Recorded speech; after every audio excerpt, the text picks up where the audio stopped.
सीधे रुख करेंगे फरीदाबाद का, जहां पर हरियाणा के मुख्यमंत्री नायब सैनी संबोधित कर रहे हैं। क्या कुछ कह रहे हैं, लिए चलते हैं। की सुविधा के लिए उसकी गति को आगे बढ़ाया है। मुझे ये खुशी है कि 2014 से अब तक मैं आप लोगों को बताना चाहूंगा कि हमने एनआईटी इस विधानसभा क्षेत्र में, अभी हमारे कृष्णपाल गुर्जर जी ये बात बोल रहे थे कि यहां से हमारा पहली बार विधायक बना है, परंतु मैं आप लोगों को ये बात बताना चाहता हूं कि हमारी सरकार ने पिछले 10 वर्षों में बिना भेदभाव के काम किया है। चाहे हमारा विधायक था या नहीं था, आज हमारा विधायक है। मुझे खुशी है आप लोगों को बताते हुए, हमने पिछले 10 वर्षों में यहां पर 640 करोड़ रुपए के एनआईटी विधानसभा में विकास कार्य वो गति से करवाए हैं।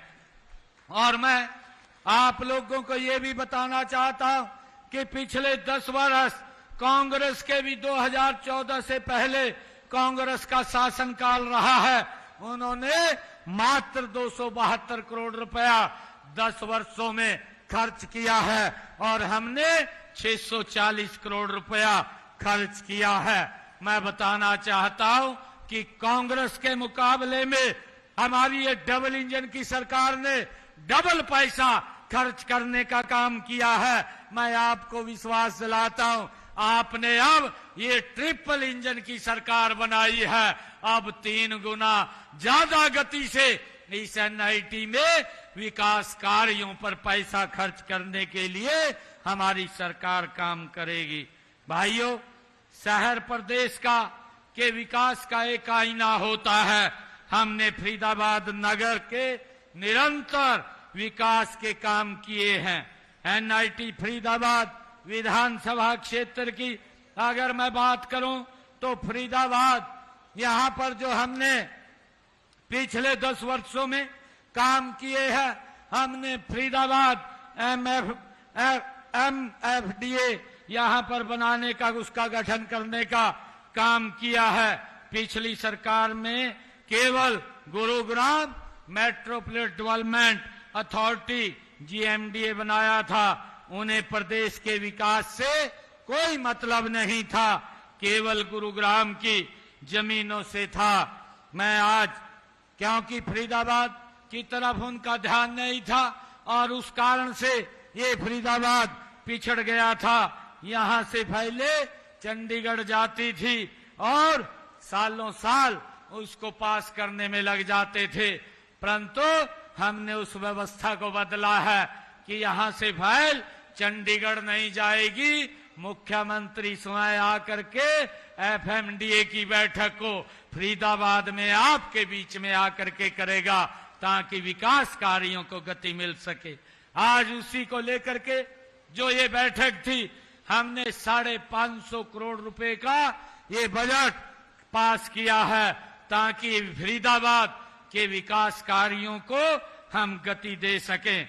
और आज मुझे इसका परिणाम भी यह हुआ कि फरीदाबाद तेजी से आगे बढ़ रहा है, तेजी से निर्माण हो रहा है और तेज गति से फरीदाबाद का विकास भी हो रहा है। मैं आप लोगों को बताना चाहूंगा कि हमने बदरपुर से फरीदाबाद तक, जो मुसेजर तक 2494 करोड़ रुपए की लागत से 13.87 किलोमीटर लंबी मेट्रो लाइन वो शुरू की है और वाईएमसीए चौक फरीदाबाद बल्लभगढ़ से 580 करोड़ रुपए की लागत से 3.21 किलोमीटर लंबी जो मेट्रो लाइन वो शुरू की गई है। एनआईटी फरीदाबाद में पीपी मोड़ पर बस पोर्ट टर्मिनल का निर्माण 130 करोड़ रुपए की लागत से किया गया है। 3 नए रेनिवेल का निर्माण 51 करोड़ 50 लाख रुपए की लागत से ये किया जा रहा है। और फरीदाबाद में एनआईटी विधानसभा में 50 करोड़ रुपए की लागत से सीवरेज लाइन और इंटरलॉकिंग टाइलें बिछाने का और जल निकासी का काम ये किया गया है। गाजीपुर डबवा कॉलोनी से सोहना तक 22 करोड़ रुपए की लागत से सड़क का निर्माण इस क्षेत्र में किया गया है। एनआईटी विधानसभा क्षेत्र की कॉलोनियों में अनियोजित सड़कों, गलियों, पुलों का सर्वे करके उनका सुधार करने का कार्य 14 करोड़ 97 लाख रुपए की लागत से किया गया है। और एनआईटी में खेड़ी गुजरा गांव में राजकीय महाविद्यालय भवन पर 12 करोड़ 92 लाख रुपए की राशि से वहां बनाया गया है। सेक्टर 25 के सीवर की निकासी की क्षमता और सीवरेज ट्रीटमेंट प्लांट को अपग्रेड किया गया। उसके ऊपर 286 करोड़ 78 लाख रुपए की लागत से वो काम जारी है। फरीदाबाद को स्मार्ट सिटी के रूप में विकसित किया जा रहा है, जिसके लिए 390 करोड़ रुपए की राशि वो जारी की गई है। मुझे खुशी है कि जिला फरीदाबाद के गांव छाइसा में जो अटल बिहारी वाजपेयी राजकीय चिकित्सा महाविद्यालय की स्थापना यहां पर की गई है और भारत कॉलोनी फरीदाबाद में सीवरेज और जल आपूर्ति पाइपलाइन बिछाने का काम 208 करोड़ रुपए की लागत से वो यहां पर किया गया है। सेक्टर 19 से सेक्टर 21 डी में ही वो आवासीय परिसर हाउसिंग साइट पर 189 करोड़ रुपए की राशि से विकसित की गई है। बड़खल को तहसील दयालपुर दौज व गोच्छी को उप तहसील बड़खल उपमंडल की यहां स्थापना की गई है। बड़खल से बाईपास स्मार्ट रोड 42 करोड़ रुपए की लागत से बनाई गई है और बादशाहपुर में 30 MLD क्षमता के सीवरेज ट्रीटमेंट प्लांट का निर्माण 40 करोड़ 33 लाख रुपए की लागत से किया गया है। भाइयों, लगातार ये सरकार विकास को गति दे रही है। मैं आपके बीच में आज बताते हुए खुशी है कि माननीय प्रधानमंत्री नरेंद्र मोदी जी के विकसित भारत के लक्ष्य को पूरा करने के लिए एकजुट होकर हम काम कर रहे हैं। हरियाणा को देश का विकास का इंजन बनाना है। मैं हरियाणा प्रदेश की जनता को हार्दिक आभार भी व्यक्त करता हूं कि जिन्होंने तीसरी बार जनादेश दिया है। यही नहीं, गत मार्च में लोकल बॉडी के जो स्थानीय निकाय के चुनाव हुए हैं, भारतीय जनता पार्टी को आप सबने भारी बहुमत दे करके ट्रिपल इंजन की सरकार भी बनाने का काम आपने किया है। और इसी गति का परिणाम है कि हमने विधानसभा चुनाव में अपने संकल्प पत्र में 217 वायदे आप लोगों से किए थे और मुझे खुशी है कि हमने 217 वायदों में से 19 वायदे 100 दिन में ही पूरे किए और 90 संकल्पों के ऊपर काम चल रहा है। जल्दी ही ये 90 संकल्प भी भाइयों हम गति से इनको पूरा कर लेंगे। मुझे खुशी है कि हमने जो चुनाव में आप लोगों से बातें कही थी, उन बातों को हमारी सरकार लगातार पूरा करने का काम कर रही है। मैं आपको बताना चाहता हूं कि हमने अपने संकल्प पत्र में आप लोगों से एक हरियाणा प्रदेश के युवाओं से वायदा किया था। हमने ये वायदा किया था कि हमारा युवा हमारे पास आया था कि भाई ऐसी चर्चाएं हैं कि यहाँ कांग्रेस की सरकार बन रही है और आपके यहाँ से इस विधानसभा क्षेत्र से ऐसी आवाजें आ रही थी कि मेरे हिस्से में 2000 नौकरी आ रही है, आप हमें वोट दें। मैं 2000 नौकरी अपने हिस्से की आप लोगों को दूंगा। युवाओं के अंदर एक भय का वातावरण पैदा हो रहा था, गरीब व्यक्ति में एक भय का वातावरण पैदा हो रहा था कि अगर कांग्रेस की सरकार बनी तो हमें नौकरी कैसे मिलेगी। मैंने उन युवाओं को विश्वास दिलाया था। मैंने कहा था कि 8 तारीख के बाद भारतीय जनता पार्टी की सरकार बनेगी। मैं शब्द बाद में लूंगा, पहले युवाओं को ज्वाइनिंग लेटर दूंगा।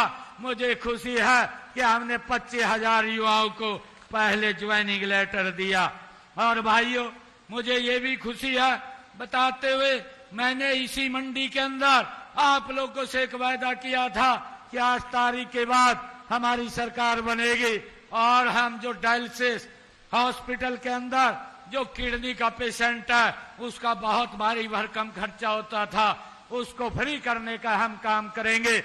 8 तारीख के बाद हमने सरकारी हॉस्पिटल, मेडिकल कॉलेज और मेडिकल यूनिवर्सिटी के अंदर हमने उसको फ्री कर दिया है। आज हरियाणा में डायलिसिस का कोई पैसा नहीं लगता है। हमने पिछड़ा वर्ग के भाई बहनों के लिए भी जो 6 लाख रुपए की क्रीमी लेयर की व्यवस्था थी उसको बढ़ा करके 8 लाख रुपए करने का काम भी हमारी सरकार ने किया है। हमने अनुसूचित जाति में जो वर्गीकरण किया है उसका लाभ वंचित वर्ग को देने का काम ये हमारी सरकार ने किया है। और मुझे खुशी है कि हमने 2014 से पहले जो हमारे कॉन्ट्रैक्ट बेस के ऊपर HKRN पर 1,20,000 ऐसे साथी थे जो हमने अपने संकल्प पत्र में कहा था कि हम इनको सुरक्षित करने का काम करेंगे, और हमने आकर के एक कलम से 1,20,000 लोगों को सुरक्षित करने का काम किया है। और हमने ये भी कहा था कि हम किसान की 24 फसल MSP पर खरीदने का काम करेंगे। मुझे खुशी है कि हम आज हरियाणा प्रदेश के किसानों की सारी फसल MSP पर खरीदने का काम कर रहे हैं। और हमने 1,12,00,000 से ज्यादा किसानों के खाते में 1,41,000 करोड़ रुपया डायरेक्ट उनके खाते में पहुंचाने का काम किया है। भाइयों, हमने ये भी कहा था कि किसानों के ऊपर जो अंग्रेजों के जमाने का अभियान लगा हुआ है हम उसको माफ करेंगे। हमने आकर के 133 करोड़ रुपया उन किसानों का माफ किया और उसको जड़ से समाप्त करने का काम भी हमारी सरकार ने किया है। हमने ये भी कदम उठाए हैं कि जो हमारे किसान भाई जो पट्टेदार थे वो काश्त करते थे परंतु मालिकाना हक नहीं था, उन सबको भी मालिकाना हक देने का काम ये हमारी सरकार ने किया है। और जो भाइयों का मकान पंचायत भूमि के ऊपर बना हुआ था उनको भी मालिकाना हक देने का काम ये हमारी सरकार ने किया है। हमने अपने संकल्प पत्र में कहा था कि हमारी जो बहनें जो जिनकी इनकम 1,80,000 रुपए से कम है उनको 500 रुपए का गैस का सिलेंडर उपलब्ध कराएंगे। आज मुझे खुशी है कि हमने उस निर्णय को भी पूरा किया। आज 17 लाख से ज्यादा बहनें 500 रुपए का गैस का सिलेंडर परिवारों के अंदर जा रहा है और जो बहनें और जुड़ रही हैं उनको भी 500 रुपए का गैस का सिलेंडर देने का काम हमारी सरकार कर रही है। मुझे ये भी खुशी है कि हमने छोटे व्यापारियों के लिए एक मुश्त जो हरियाणा एक मुश्त निपटान योजना 2025 हम लेकर के आए हैं, जो 10 लाख रुपए से लेकर के 1 करोड़ रुपए तक उनका पूरा का पूरा ब्याज माफ और उसमें से 50% उसका माफ किया और 1 लाख रुपया उसमें से और माफ करने का काम हमने किया है। और इस प्रकार से हमारा जो छोटा व्यापारी है उनको करों के अंदर